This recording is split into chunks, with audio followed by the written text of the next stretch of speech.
প্রথমে বলবো ভিডিওটা সর্বোচ্চ শেয়ার করবেন। আমি লাইক ভিউর জন্য করতেছি না, আমি বলতে চাই, আমরা প্রবাসীরা বলতে চাই, শায়খ আহমদুল্লাহ হুজুর যদি ফারাক্কাবাদের ফান্ড কালেকশনের দায়িত্ব নিয়ে ঘোষণা দেন, আমরা প্রবাসীরা বলতেছি, আমরা 1 কোটি প্রবাসী, আমরা কমপক্ষে 5,000 কোটি টাকা আমরা ওই ফান্ডে জমা করব। শুধু আমাদেরকে 1 মাস সময় দিবেন। আমরা 1,55,00,000 প্রবাসী আছি, তার ভিতরে 1 কোটি ধরলাম। আমরা যদি এমনও প্রবাসী আছে, আমরা 10,000 50,000 টাকা করে পাঠাবো। আমাদের প্রবাসীরা অন্তত 1 থেকে 2,000 টাকা আমাদের পক্ষে পাঠানো কোনো ব্যাপারই না।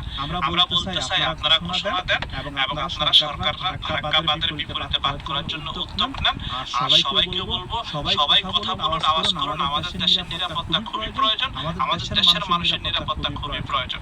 সবাই সবার জায়গা থেকে কথা বলুন, আওয়াজ করুন, তাদের পর্যন্ত যেন ভিডিও পৌঁছায়, আমাদের বার্তা পৌঁছায়। সবাই সর্বোচ্চ শেয়ার করুন।